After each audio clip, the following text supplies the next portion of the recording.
Olá, tudo bem? Vamos de porção diária? Porção diária dentro do canal do Porção do Reino.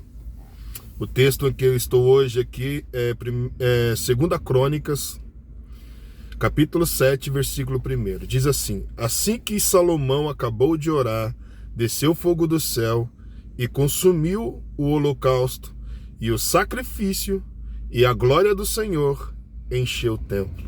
Que maravilha, né? Olha, e o sacrifício e a glória do Senhor encheu o templo.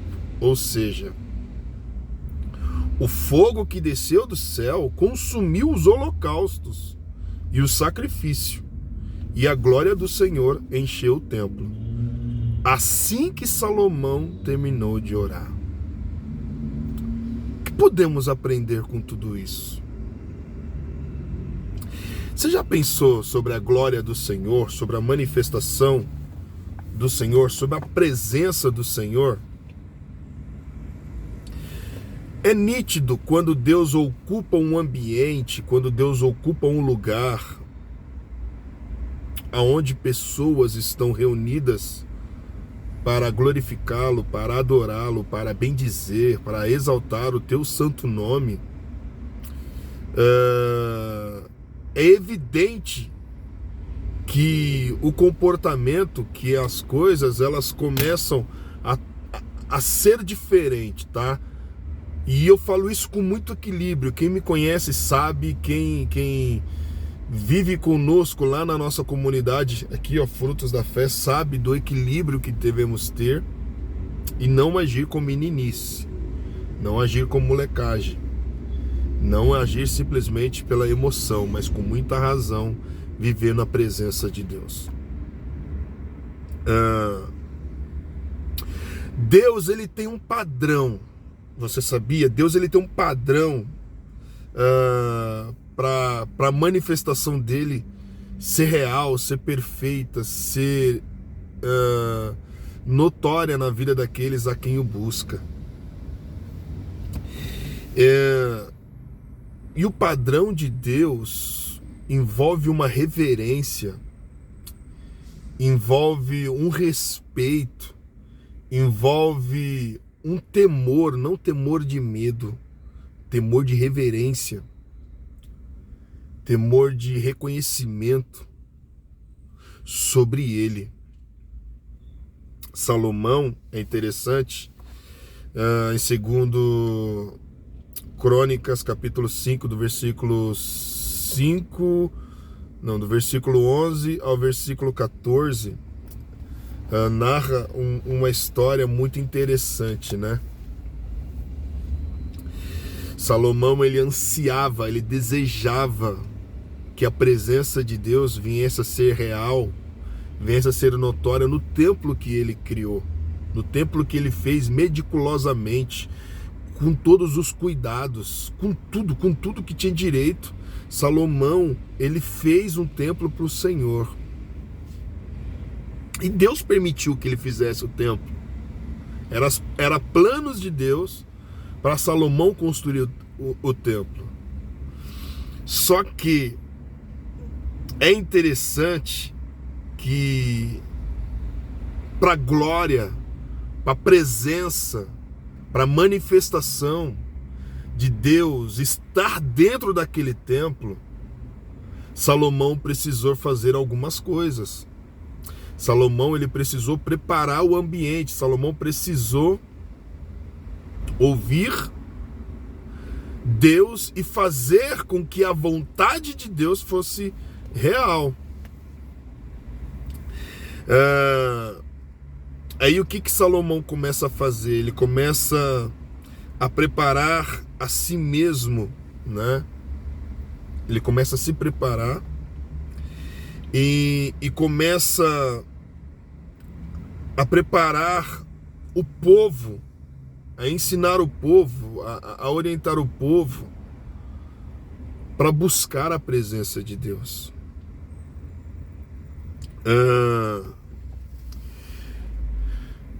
E é interessante que quando isso começa a acontecer, o texto em que lemos fala que Salomão, depois de orar, desceu fogo do céu e consumiu todo o holocausto. Salomão, ele começou a preparar sacrifícios, holocaustos, ele e o povo, para que a presença de Deus viesse a ser real. Ou seja, a esperança que Salomão tinha era que Deus iria olhar para eles com favor. Os sacerdotes, né, o coro sacerdotal da sua época, cantou, tocou instrumentos em louvor a Deus, fizeram tudo direito, fizeram tudo perfeito para que a presença de Deus fosse manifesta no templo. Os sacerdotes sacrificaram muitos animais sobre o altar, que eles não podiam enumerar quantos animais que eles estavam sacrificando ali para que a presença viesse a ser. E aí Salomão, ele toma a oportunidade para orar, para falar com Deus e pedir a presença de Deus. A glória do Senhor, ela encheu a casa. A glória do Senhor, ela foi tão real na presença de todos que estavam ali, que aconteceu isso. O fogo desceu e consumiu todos os holocaustos e sacrifício. E aí a glória, ela foi plena, completa no templo.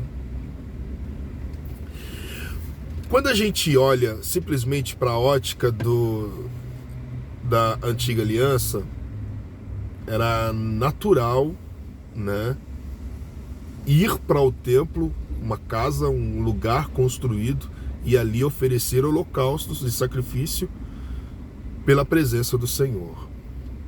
Agora, no Novo Testamento, a gente entende, a gente aprende que uma vez agora que Cristo morreu na cruz do Calvário, ele se fez como holocausto, ele se fez como sacrifício por nós, assumindo nossos pecados, assumindo as nossas culpas, assumindo toda a carga que estava estava na nossa responsabilidade. Jesus assume. E fazendo isso, cumprindo todo o papel, ele morre, ao terceiro dia ele ressuscita, ele ainda, né, instrui, dá as últimas instruções aos discípulos, e depois ele vai ao céu.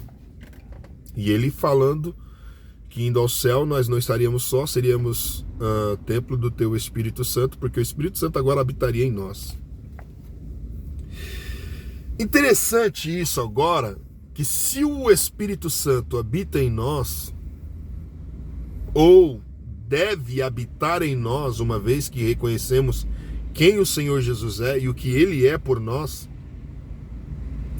a pergunta que não quer calar, a pergunta que a gente precisa se fazer,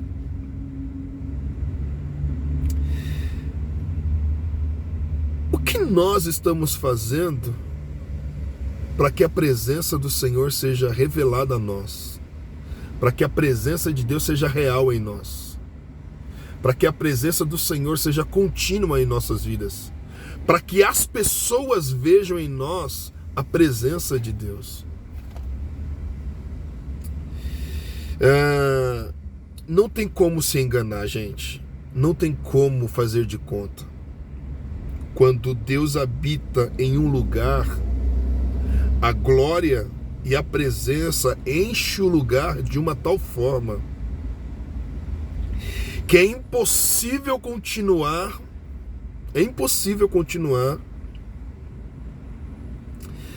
fazendo e tendo velhos comportamentos, velhos costumes, porque agora é a glória de Deus, é a presença de Deus que habita nesse templo. E aí a gente tem que ter uma vida diária com o Senhor Jesus. Abordagem humanizada. Meu Deus do céu. Na hora que eu tô concluindo o vídeo, alguém me liga. Mas eu vou continuar aqui. E aí, gente, a gente precisa entender quem o Senhor é e o que Ele é por nós e o que Ele faz em nós, para que o nome dele seja glorificado. 1 Coríntios capítulo 3, versículo 16, no Novo Testamento, vai nos ensinar que a nossa vida são templos em Cristo agora. Somos templo do Espírito Santo, porque Cristo habita em nós. Não podemos nos achar que por isso só já está tudo certo. Estamos agradando a Deus de verdade? Estamos entendido que estamos fazendo como Salomão,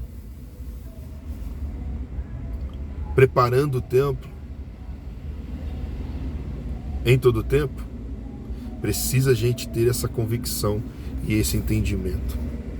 Senão, nós precisamos prepararmos cuidadosamente este templo, cuidar cuidadosamente deste templo, para que a glória do Senhor seja manifesta em nossas vidas todos os dias. E aí, aquela velha máxima que eu falo sempre, né? Ser templo do Senhor Jesus é viver em novidade de vida. Ser templo do Senhor Jesus, ser templo do Espírito Santo de Deus, é viver em novidade de vida. As velhas práticas, os velhos costumes, as velhas manias já não pode existir mais. Poxa, mas eu tenho dificuldade. É uma luta diária. Todo dia a gente renuncia à nossa natureza carnal para que nós possamos estar cuidando do templo do Espírito Santo de Deus. E deixa eu te dizer uma coisa: uma vez que você dá liberdade para Deus ser Deus sobre a sua vida, é impossível você viver da mesma forma. Porque você não tem mais prazer em mentir, você não tem mais prazer em pecar, você não tem mais prazer em errar, você não tem mais prazer em coisas que era fácil demais para sua vida. Porque agora, eu e você somos templos da presença de Deus, aonde a manifestação da graça, ela se faz real. E o mais bacana é que quando nós obedecemos à vontade do Senhor Jesus, quem olha para nós vê algo diferente. E aí a gente pode falar com convicção: é a graça, é a presença, é a glória de Deus, é o favor imerecido de Deus por nós. Tenha um bom dia, cuida do templo, prepare o templo para a glória de Deus.